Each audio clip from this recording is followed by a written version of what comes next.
2000년 전 하나님을 가장 열심히 섬겼던 이들의 일부는 전혀 상상도 하지 못했던 곳에서 스스로를 발견했습니다.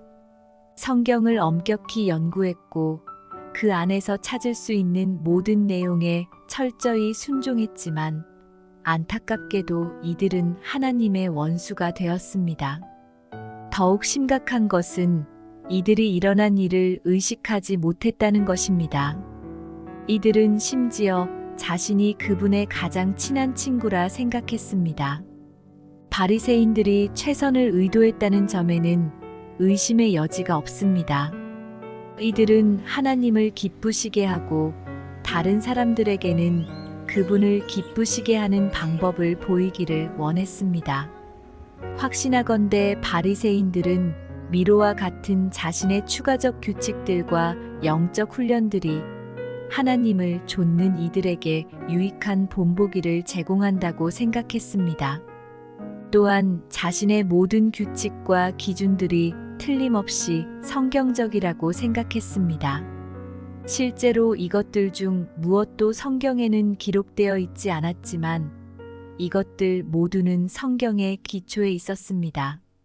바리새인들은 누가 자신에게 속해 있고 그렇지 못한지를 결정짓는 일의 책임을 열의를 가지고 떠맡았습니다.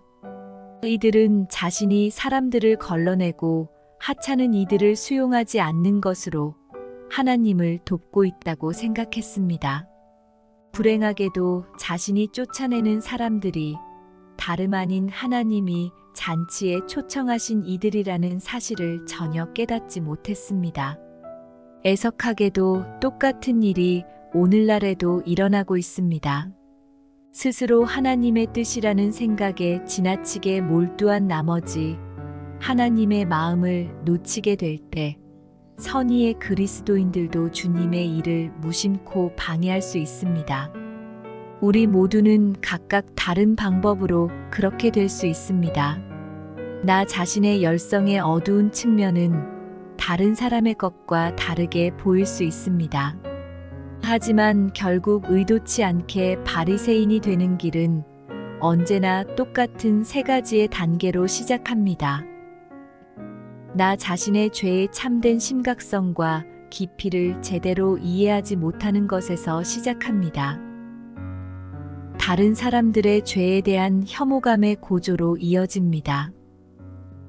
지키기 어려운 예수님의 몇몇 금언만을 강조하고 그분의 연민과 긍휼, 그리고 은혜를 이야기하는 말씀은 거의 무시해버리는 잘라붙이기 신학으로 합리화합니다. 오늘날 많은 사람이 주님이 부자 청년에게 이르신 내 소유를 팔아 가난한 자들에게 주고 나를 따르고 영생을 얻으라는 말씀이나 자기를 부인하고 제 십자가를 지며 자기를 버리는 것은 물론 그분을 향한 사랑을 가족과 친구, 안전보다 우선순위에 두라는 부르심 혹은 청함을 받은 자는 많되 택함을 입은 자는 적다는 경고에 심취해 있습니다. 이 모든 예수님의 가르침은 중요합니다.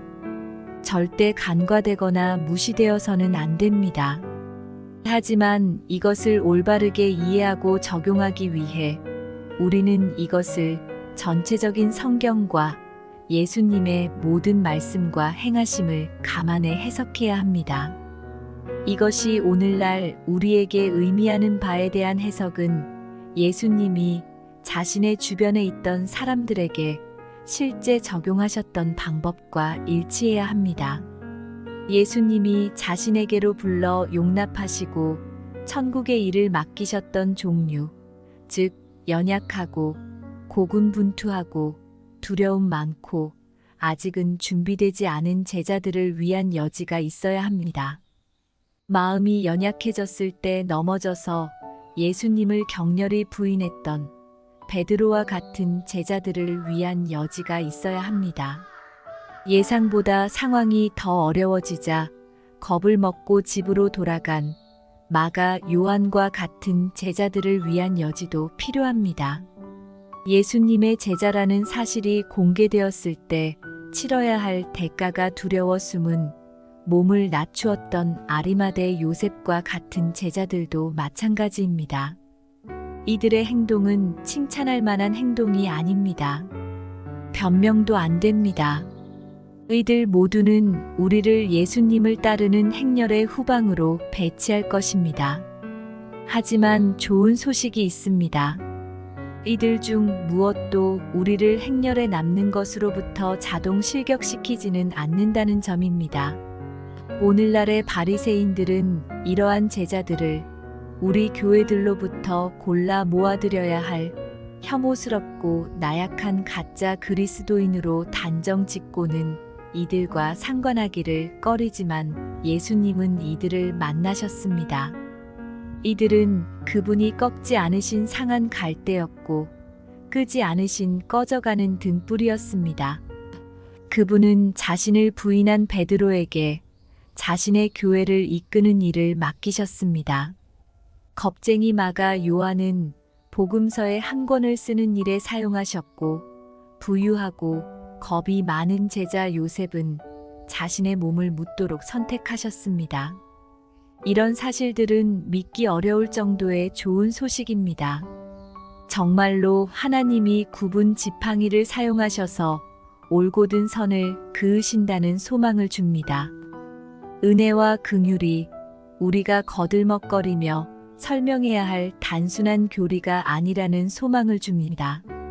물론 우리가 지옥의 사람처럼 살고도 스스로를 제자로 부를 수 있다는 이야기는 아닙니다. 성경은 분명합니다.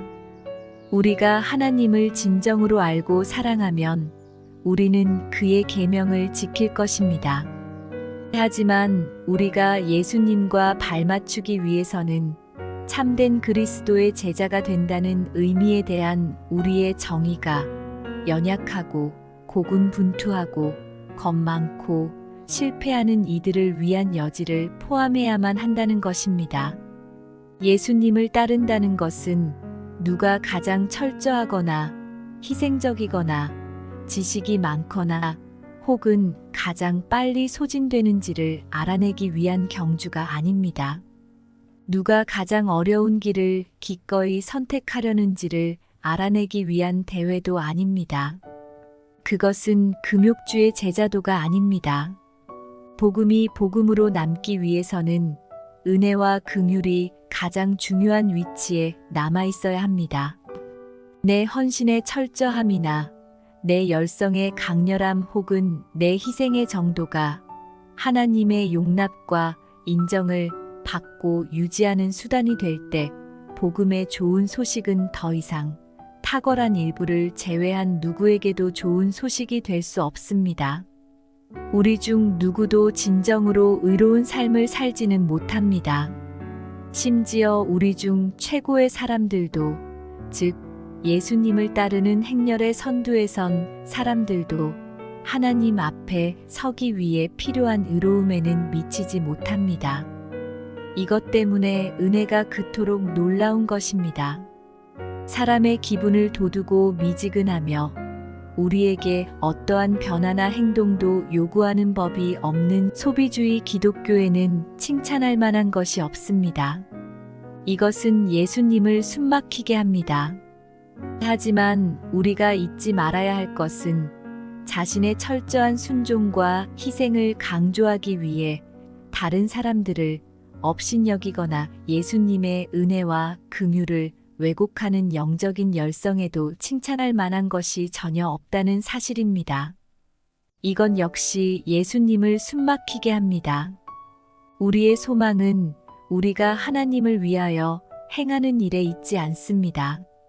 우리의 소망은 하나님이 우리를 위하여 행하신 일에 있습니다. 그것이 복음입니다.